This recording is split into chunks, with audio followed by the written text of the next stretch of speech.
Hey, everybody. Welcome into the back room. I'm Andy Ostroy.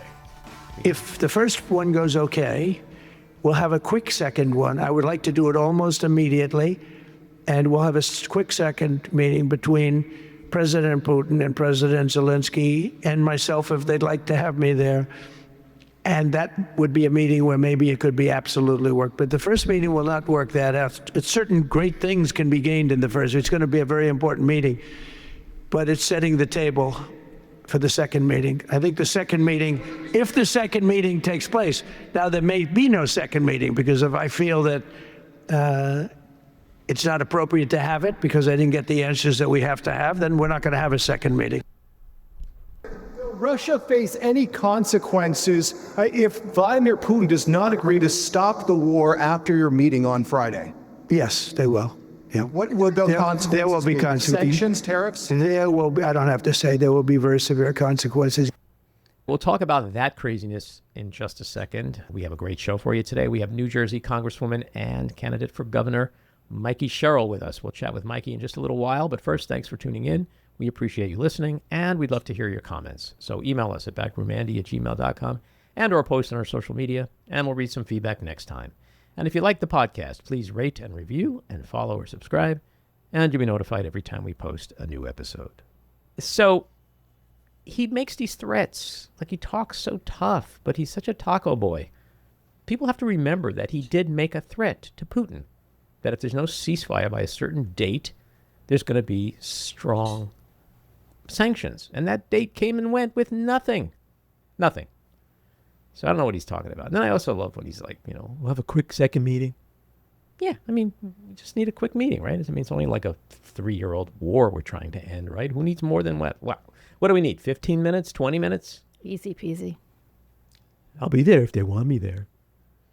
What is this? A dinner? Insanity. Is this a dinner? I'll come if you want me to. Jesus. This won't end well. It's not going to end well. So Trump and Putin, quite possibly, as we record this on Friday at noon, are meeting in Alaska.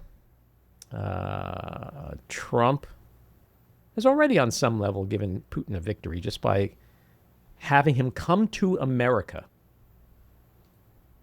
without anything, without any concessions, nothing.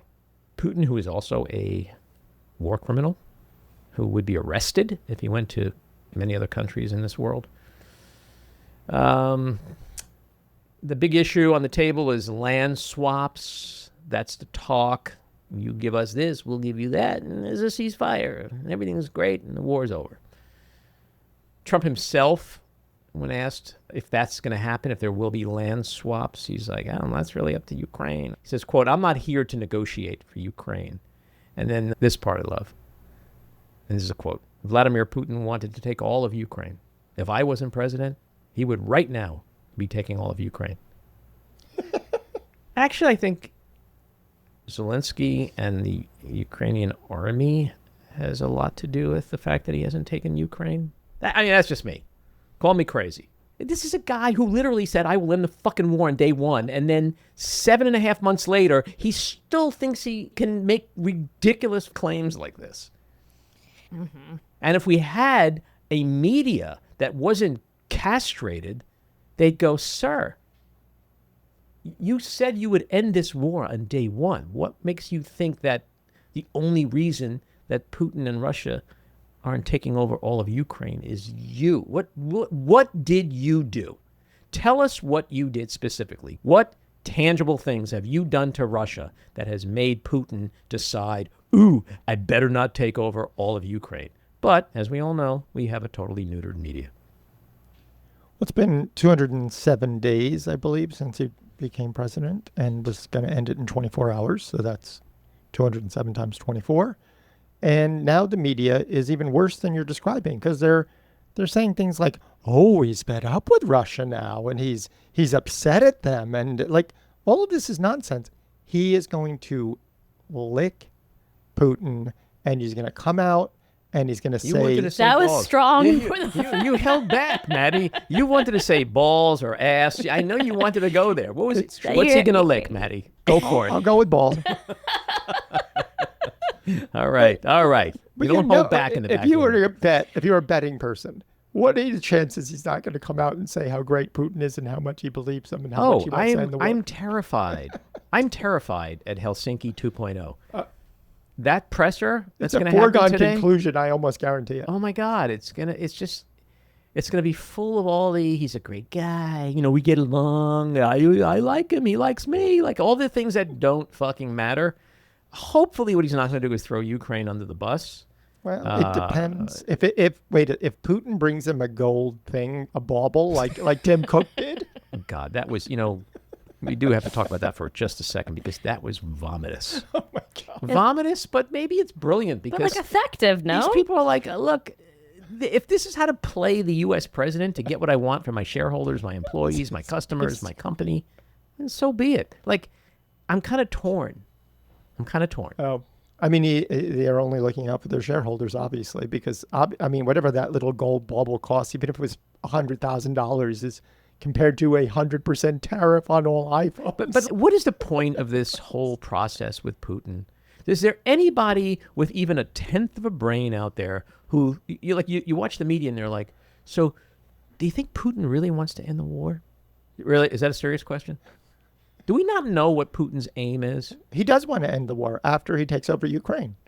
Not only does he want to take over Ukraine, that motherfucker wants Alaska back. Okay? You know what I mean? Like, we know what he wants. And here's the thing. This is the thing that's really troubling to me.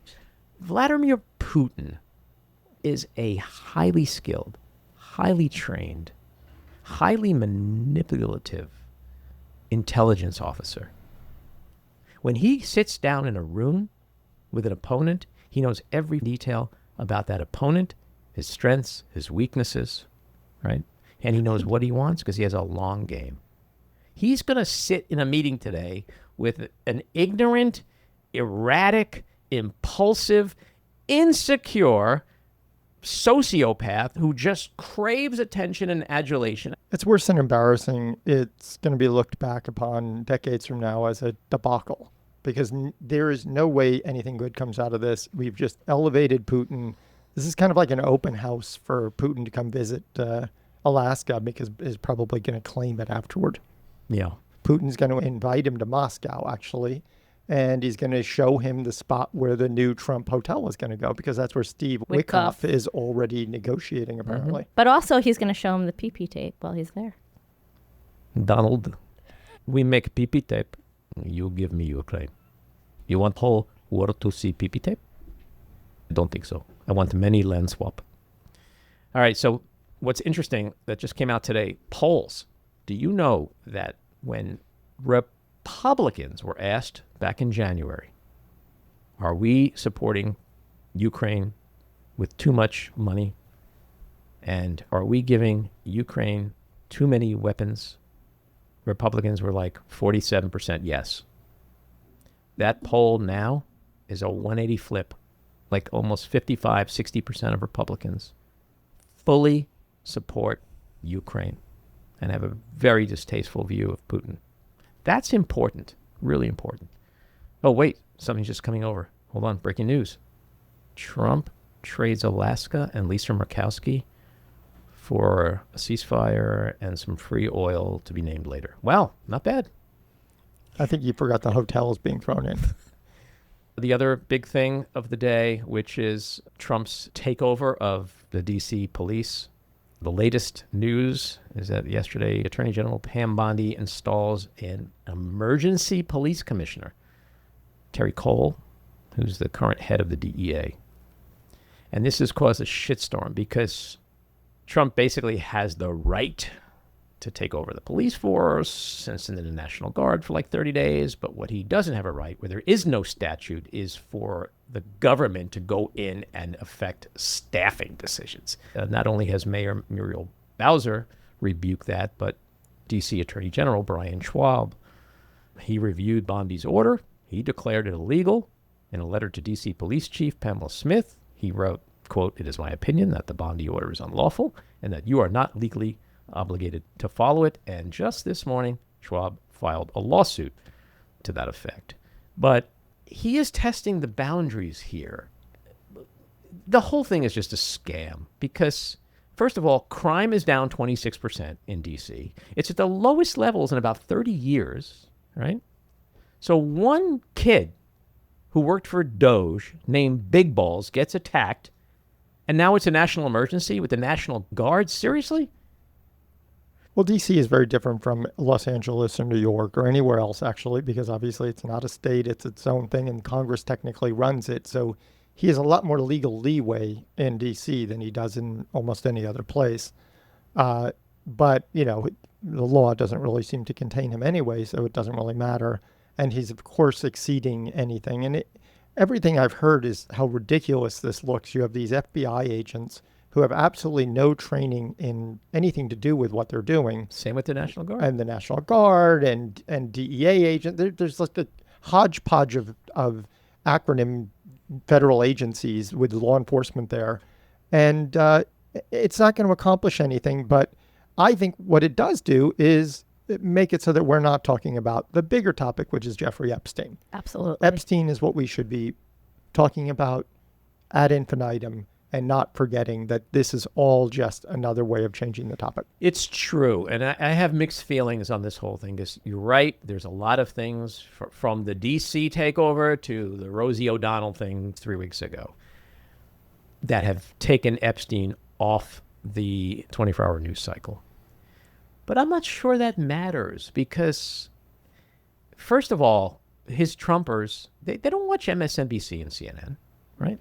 So they watch Fox News or Newsman. Those networks never criticize Trump anyway. So they're getting their news the exact same way. But they're still pissed off that they have been betrayed. It's like they're going, oh, Trump took over D.C. I guess the Epstein files isn't important to me anymore. I don't want it. That's not happening. And they also know that the only thing that has happened so far is that Ghislaine Maxwell has been sent to a cushy prison camp. So I think that part of the Trump base that is pissed about Epstein, they're pissed. And they're probably going to get even more pissed the longer they don't get what they were promised.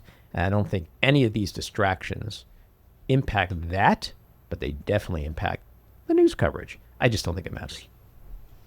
It is a distraction. And I think by employing folks who don't know how to deal specifically with the crime in D.C. because they haven't been there, they're actually impeding the job of cleaning up D.C. But they're not going to be there that long unless Congress says, okay, you can stay longer. But I don't think he wants them there longer. Look at L.A. That came and went and like was a whole hullabaloo. Here's what's going to happen. Trump, a month from now, is going to go, we're pulling out the National Guard. Crime is down 26% to the lowest level in 30 years.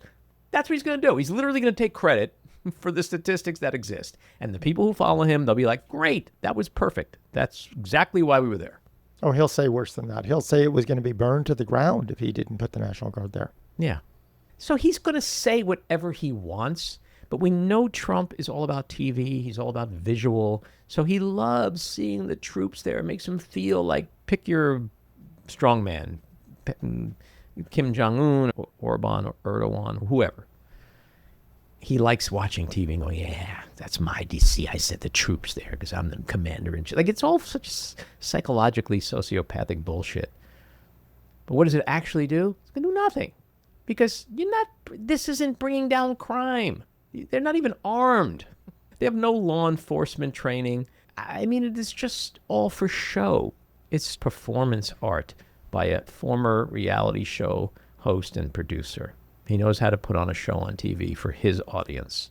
Everybody else sits back like us and goes, this is bullshit. What's it going to do? Well, they did get this notorious criminal, Sean Dunn, who apparently throws Subway sandwiches. And Matty, we can't have that in this country.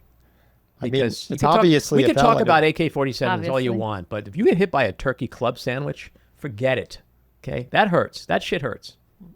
Understandable. I mean, the judge doesn't agree with you, unfortunately. He's been released on his own. Well, that's because the judges are all rigged. Well, that's true, too. They're all conflicted. The other thing about this is that Gavin Newsom held a press conference yesterday about the Texas redistricting and what California is going to do. And Trump sent masked ICE agents outside where he was speaking. Now think about that just for a second. The United States president dispatched ICE to where the governor of California was speaking. Why? Why? Well, we know the answer because he can. I mean, I'm old enough to remember when ICE was supposed to be immigration enforcement force. Now, what is it? The brown shirts for Trump? Right? Yep. Well, that's what HSI is completely. Homeland Security Investigation. They claim they made an arrest. One arrest. This is just all autocratic overreach. I'm not so sure, though, that the DC thing is performative. You know, it could be a step like Czechoslovakia. It could be just the stepping stone into consolidation of power. And then, really, there are lots of things that are located in DC that he'll have better access to. Well, I think the court's going to smack his ass down on this emergency police commissioner thing. And that's important. You just can't claim emergency anytime you want to violate the Constitution. It's working pretty well for him. We'll see. It's not over yet. All right, let's get to our winners and losers. My winner for the second week in a row, Governor Newsom, for a Democratic roadmap for dealing with Republicans in general and specifically gerrymandering. My loser, democracy. Trump's federalization of D.C. by taking over the police, employing the National Guard, and creating an emergency police chief slid us into third base of an authoritarian nation. My winner is the future of D.C. statehood. I think Trump's authoritarian takeover of D.C. has galvanized those fighting for D.C. statehood. And if the Democrats ever get control of government again, we could see 2 new senators. My loser is Katie Miller, the wife of White House ghoul Stephen Miller. She has a new podcast with the original name, The Katie Miller Podcast. Her first episode, which she has now posted twice, was with J.D. Vance. And what we learned is that he likes barbecue sauce better than mayonnaise. My winner is Russian President Vladimir Putin, and I think we'll know why later. My winner is California Governor Gavin Newsom, which leads to this week's rant. And a fair warning, people, this is a long one. So if you don't like listening to my rants, this is a great time to go get a turkey sandwich. All right, so I want to speak to my fellow Democrats out there. I know this may be a hard thing to do, but I want you to throw away everything you've ever believed in with prior elections in terms of who needs to be the nominee of our party. Forget about all the traditional qualifications, characteristics, experience, all that conventional crap that we grew up believing is essential to tossing one's hat into the ring. Just forget all that, because Donald Trump changed all of that. Trump taught us that a pussy-grabbing, pathologically lying, cruel, self-serving, self-dealing, corrupt, adjudicated sexual abuser, convicted felon, democracy-hating dictator wannabe sociopath could not just aspire to be president, but could actually get into the Oval Office not once, but twice. It would be a fool's errand to simply chalk up Trump's victories as flukes. Nope, it's time to accept the fact that the man has some mad skills. He's an evil genius. He does what he does extremely well, and he knows how to sell it to the masses. So let's unpack his special sauce just for a moment. To his adoring base, he's funny, charming, charismatic, and authentic. To them, he's just like one of us. Trump brags about himself. He curses. He makes fun of people. He says whatever the fuck he wants, whenever the fuck he wants, about whatever the fuck he wants. He says what we're thinking. And he says what's on his mind. Even if what's on his mind is totally bonkers and should not be said out loud. He's Mr. Fun Guy. He's the crazy friend who takes you out for an all-night bender. He's the friend who makes you sit in the front roller coaster seat and insists you keep your arms raised the whole time. He's the relative at the barbecue who tells the dumbest jokes that everyone's heard 1,000 times. Yet everyone still laughs and thinks he's the life of the party. They love him because he flips his finger at convention, boundaries, precedent, protocols. He's a disruptor. And therein lies the model for the 2028 Democratic presidential nominee. Now, let me just be clear and say that as a Democrat, I don't want our version of Trump. I don't want a mean, nasty, corrupt asshole nominee in my party any more than I want Trump or some other god-awful Republican in the White House. But what I am saying is that Democrats need to take a lesson from Trump and understand and accept that he has forever changed the rules. and therefore the resume requirements, and start pushing candidates that play by 2025 rules.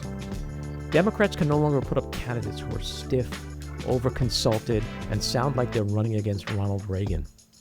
Which brings us to Gavin Newsom. He's not only smart, competent, and qualified, but he's now breathing life into a Democratic electorate that's on life support. He's the street fighter that frustrated, angry, dictatorship-fearing Democrats have been craving. He's got big balls. He talks tough. And he sure as fuck ain't afraid of Donald Trump. He's our joyful warrior, adept at MAGA tactics and spirit. His new jam is trolling Trump on Twitter, posting in Trump's all-caps Maddox style, while copying his dumb phrases like, "your favorite governor." It's epic, because the most effective thing you can do to an insecure narcissist is to mock him.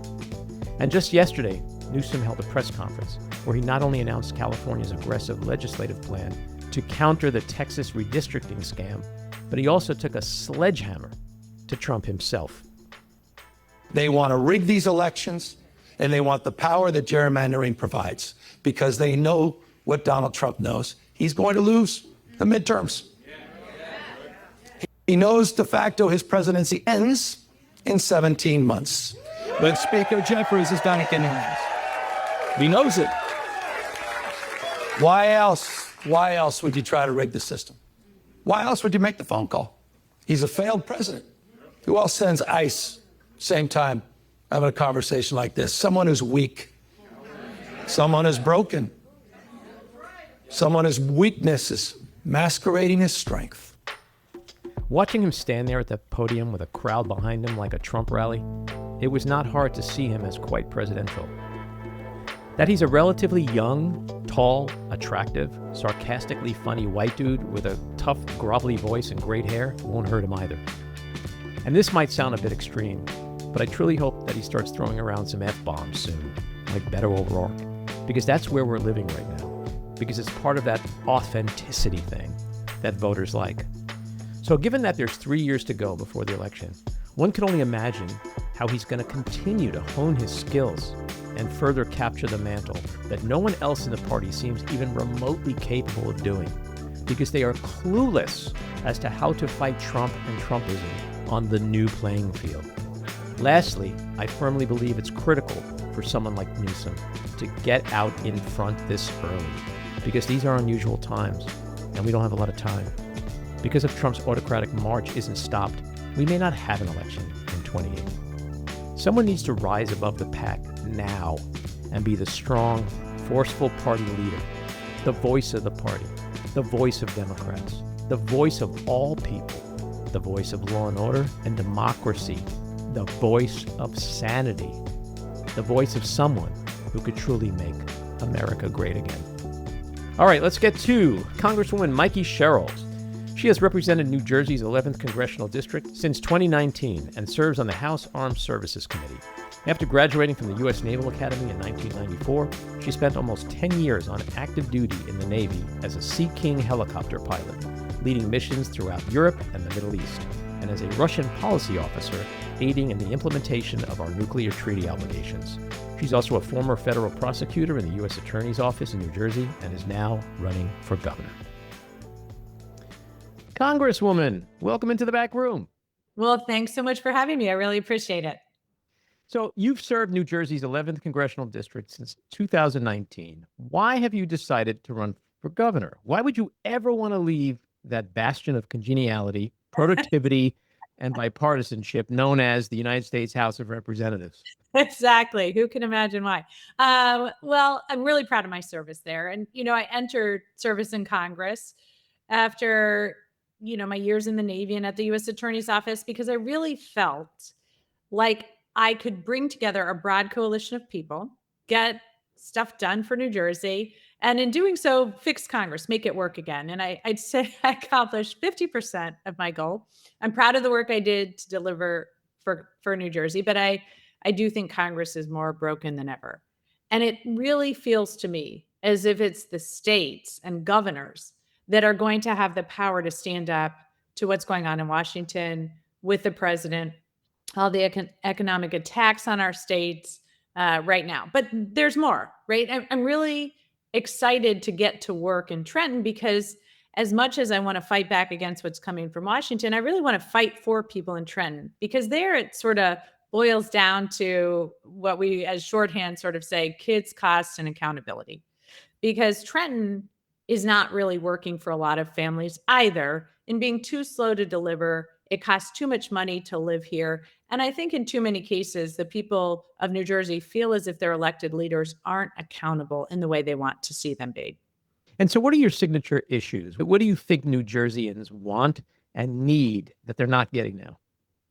Well, a lot of it's about driving down costs and improving the experience of New Jerseyans. So, for example, today I just had a whole press conference on how to make sure that we're cutting through a lot of the permitting problems and red tape in Trenton, the save you time and money agenda, so that people who want to open a small business can do so. If they want to grow their business, they can do that. That customer service experience is better. So to give people who don't have the real pleasure, and I do think my state is fantastic, but to give people a sense of what I'm talking about, we were ranked at the bottom in the nation of people who had adopted the Real ID. So as we came towards the end of it, as we came towards the time when airports were no longer going to accept non-Real ID licenses, you couldn't get an appointment. In fact, people were being told, go get a passport. It'll be faster than trying to get a driver's license right now. That's what we have to address. Those are the MVC, the Motor Vehicle Commission, that's one of the key ways in which people engage with government. And if they have a bad experience there, their whole impression of how you're delivering services is tainted. And that's some of the stuff I really want to address as governor. So your Republican challenger is Jack Ciattarelli.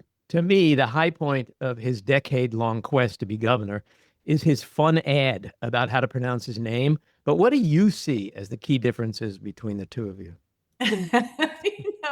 So I was in the Navy for almost 10 years. I went to the Naval Academy. So I have a lot of friends who are not from, who I served with in the military. And in my acceptance speech, I talked a little bit, when I accepted the Democratic nomination, I talked a little bit about my vision for New Jersey, and I contrasted it with what Jack Ciattarelli sees as the future of New Jersey.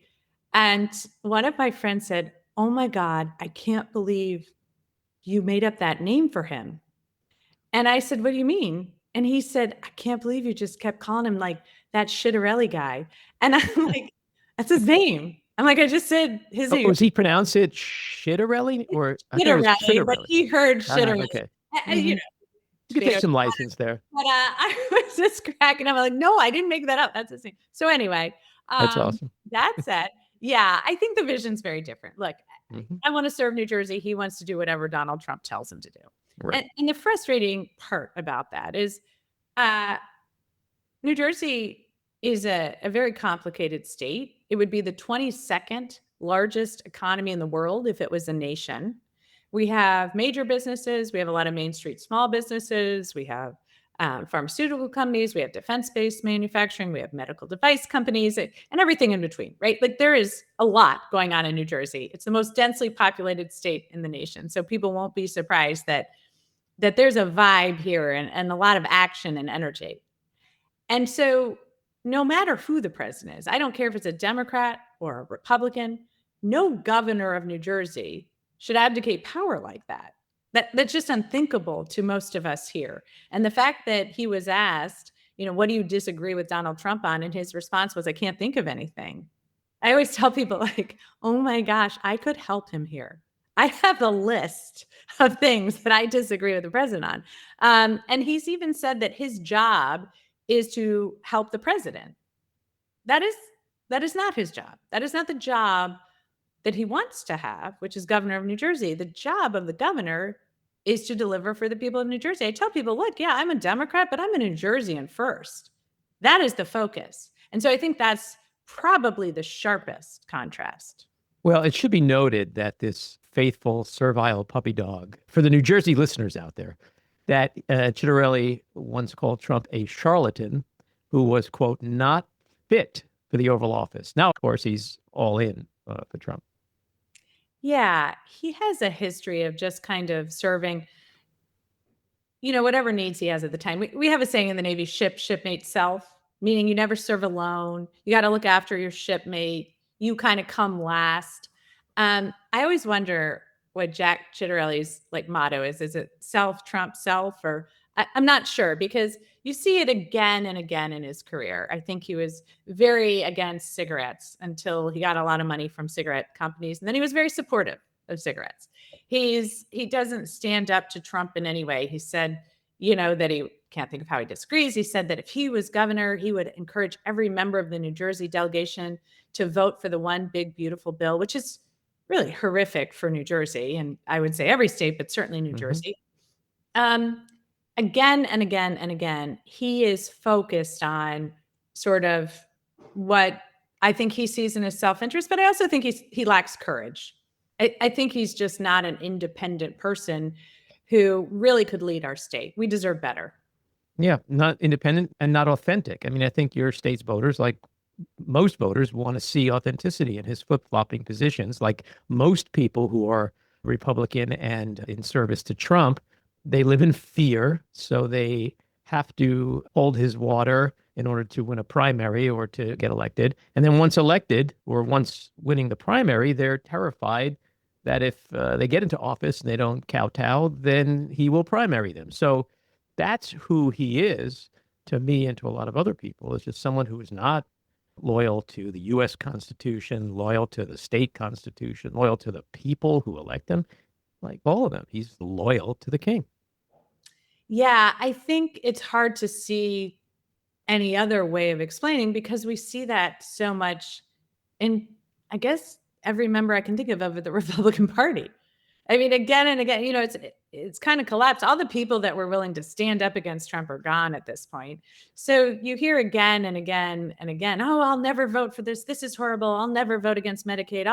I'll never do this against Department of Ed. I'm going to stand with the people. And then the minute Trump says jump, everyone just says how high. And it got so bad because I'm still a sitting member of Congress, and I was down there a couple months ago, and it got so bad that as there was a bill that was coming to the floor, a Republican member of the House was asked, what are you going to do about it? And he said, I'll probably complain about it a lot and then just vote for it. I mean, it's like Joni Ernst and what's the dude who said, I don't like it, but then they vote for a bill, the big ugly ass bill, which I call it. It's just crazy how they think there's points to be scored by publicly stating, I don't like a bill that I just voted for. It's bizarre. I find it so bizarre because to me, as someone, look, I have stood up to my own party when I'm fighting for the people of my state. And so to me, it would be humiliating to suggest to people in New Jersey that I disagree with something, but that somebody kind of put their foot on my neck and made me do it. Right. Josh Hawley was what I was thinking about. Right. Yeah, It is yes. kind of startling. Given all of Trump's chaos in his first 200 days and his sinking approval, do you think that Ciattarelli being backed by Trump is more of a liability right now than what he might perceive it to be as an asset? I would think so, but I certainly never take anything for granted. I run hard races. I often take on tough challenges. So I never take anything for granted. The fact that Trump is back in office shows you that what I think people will do is not correct. Conventional wisdom is out the window. Right. So certainly I would think that would be a real liability as we see those jobs numbers, as I hear from businesses, both large and small across my state, that the chaotic tariff regime is really harming them. They're not expanding business because they have no idea who's going to be the target next. So they're not going to develop new markets anywhere because next thing you know, Trump slaps a 40% tariff on some country. Even some of the long-term markets they have, I have one of my huge New Jersey companies has a big market in North America and Canada. And now Canada's put reverse tariffs on the United States. So that's really impacting the business. And there are many people in Canada that now aren't buying American. So that's become very problematic for our businesses. So we just see again and again this huge economic impact. And while there are those of us who care about the attacks on the Constitution and democracy, and I think that's a lot of people in New Jersey. We're a very patriotic state. I also think there's an even bigger pool of people that care very deeply about the economic attacks and the hits to their bottom line and their businesses and their ability to make a living for their families. Mm-hmm. So you chose Reverend Dale Caldwell, a university president and pastor, as your running mate. What does that partnership say about the kind of leadership and coalition building you're committed to as governor? You know, Dale, I tell people, like, if I tried to tell you his resume, it would take, all day long. He is just somebody who's been committed to the betterment of the community. He's both worked in our state. He's worked on school boards. He's worked as the president of one of our universities. He started a small business at a small business innovation center. He's just really somebody that's constantly looking to create better pathways to opportunity for people. And that really spoke to me because as a lifetime public servant and as somebody who's fighting for democracy, which the way I define that is making sure everyone has access to opportunity, not just people who are billionaires or know the president, but everyone. That really spoke to me. So I think he's a huge asset. Unfortunately, the one area where we will not have a very good partnership is on the tennis court because he is a world-class tennis player and I am decidedly not. So that is an area where I really wish I could be a better partner there, but unfortunately that will not be my future. Well, you could get lessons for that. And maybe I could get, almost average if I did that. I hear you. So you've promised to change the status quo in Trenton. What is that status quo and what are some of the changes you'll seek? I think you hear this a lot across the country, and Trenton is certainly very much fits this mold of an older state with a lot of overlapping permitting problems and regulatory issues. A state that I would say the government and the people have very good values. Like we want our kids to do better. We want a great education system. We want a clean environment. We want clean water. We're dealing with a lot of age-old problems. We have more Superfund sites in New Jersey than anywhere else. I say, we're the state that built this nation and we have a lot of the scars to show it. And so there's just a lot of, like I said, it's a complicated state. And so we've got a lot, we've had a lot of work over the years to address and mitigate a lot of these issues. The problem is oftentimes when something doesn't work, it takes us far too long to change course. And so now, as I'm saying, like, look, we've got to cut through this permitting and regulatory reform because, it just takes businesses too long. I was talking to a woman who was trying to open up a small business, a restaurant. And it took her 8 months to get through the permitting process. And in that time, she was paying rent, she was paying contractors. She kept having to pay new fees because when she would apply for the permit, it would fail.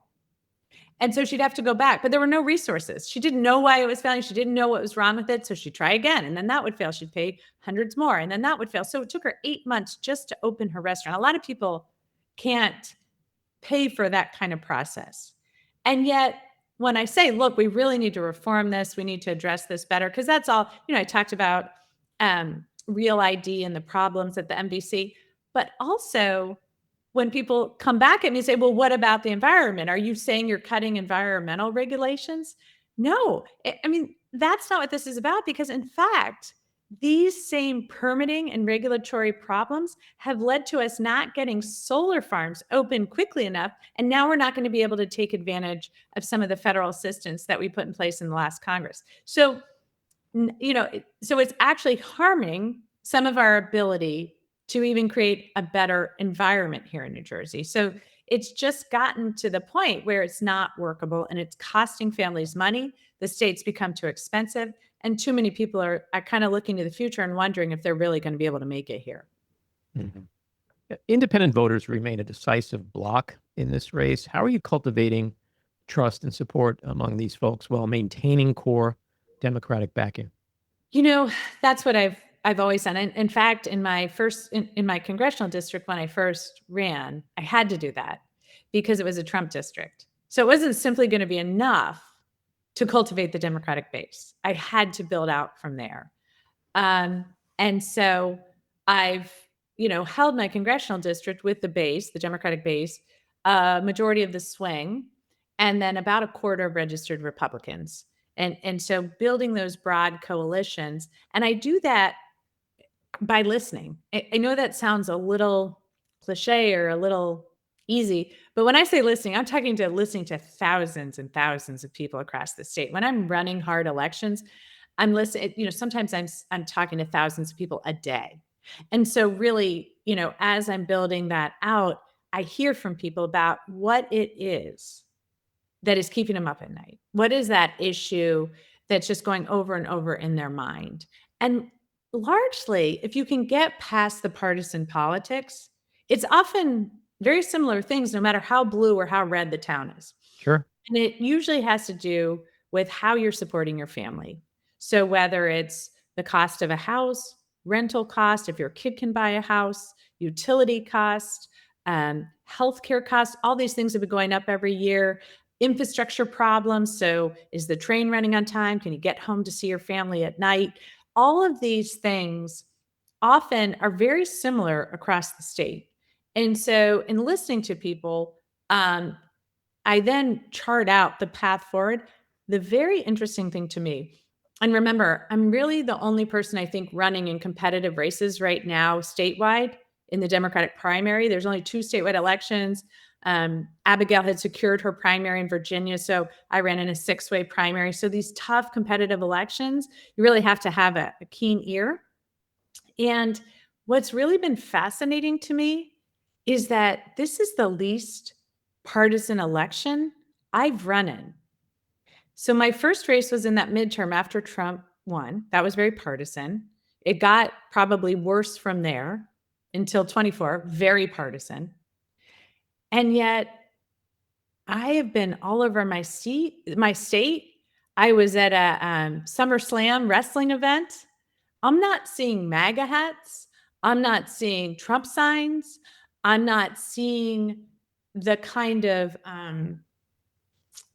that kind of like rage that I've seen. And I anticipate I'll have a lot of crossover votes from people who voted last time for Trump and will vote this time for me, because I think what is going on here is that largely people are upset with both parties. And they are really, I think, concerned and scared about what is going on in the Republican Party.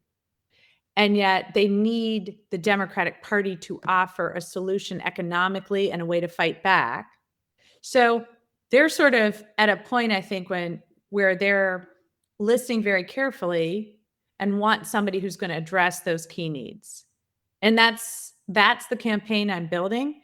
And largely, I think people just want to see, hey, are you going to help me navigate what's going on right now? Whether is the chaos and the really scary things happening in Washington, or making sure that as our states become almost unaffordable, can you help me secure a path forward for my family? And that seems to be largely where people are at. That's what I'm working to do. And I think that's what connects to people right now here in New Jersey. Yeah. And if the recent polling for Trump with independents is a barometer, there's a real opportunity there to continue speaking to people, whether they're farmers in Sussex or small business owners in Jersey City, because at the end of the day, they all have the same issues. I mean, you are singing my song. I think there's a huge opportunity for Democrats to get back to our roots. And I think that's what people hear when they hear that there's this sort of generational battle going on. I think what's going on here in the Democratic Party is this idea of, do you just think this is a 4-year problem? Do you just think you're going to kind of sit back for 4 years and then we're going to maybe win back the House next year and then the Senate and the presidency the year, 2 years later in 28, and then we're going to rescind all this stuff and go back to business as usual? Or do you think, as I do, that something fundamental has shifted in this country and it is going to take a very new innovative group of leaders to navigate it, because it's not just Trump. Layering on top of that is social media and AI and data centers and utility costs and power generation. I mean, so many new things, the world realignment. So I don't think it, I have no interest in working to get rid of Trump and then go back to the way it was, because I don't think the way it was working as well as this country should work. So No, and yeah, and everything's changed, to your point, starting with technology right down to the institutional mechanisms that run this country to the rewiring of the electorate. exactly. And we need a new vision to take that on. And if there's a leader that's just offering me to kind of go back to, I don't know, 2023, I'm just not interested. I think we can do better. I know this country can do better. I know New Jersey can do better. 2023 wouldn't be bad. I see some of these people talk, and it's like, what is it, 1988? Like, they're really old dogs that don't want to or can't learn new tricks. And the Democratic Party needs to learn some new tricks. Yes. Otherwise, Yes. it's going to be on the outside looking in for a very, very long time. In our remaining minutes, you mentioned the insanity in Washington and nationally. You're a former Navy pilot. You're a former federal prosecutor. I have to ask you, because you probably have a million thoughts on what you're seeing right now with regard to Trump's nonstop exploitation of the military, as well as his ongoing weaponization, increasing weaponization of the Department of Justice. It's horrific. I'm a former Navy helicopter pilot. I went to the Naval Academy. I care very deeply about, this country and service and the Constitution and our military. And we now have the most incompetent Secretary of Defense that we've ever had. He's a clown show. And I think that's the intent, to try to undermine the military. Because remember, in Trump's last administration, it really was the one group of people and the one thing that was able to stand against him in an effective way. And I think it was no accident that one of the first things he did was start to fire admirals and generals across the board when he came into office.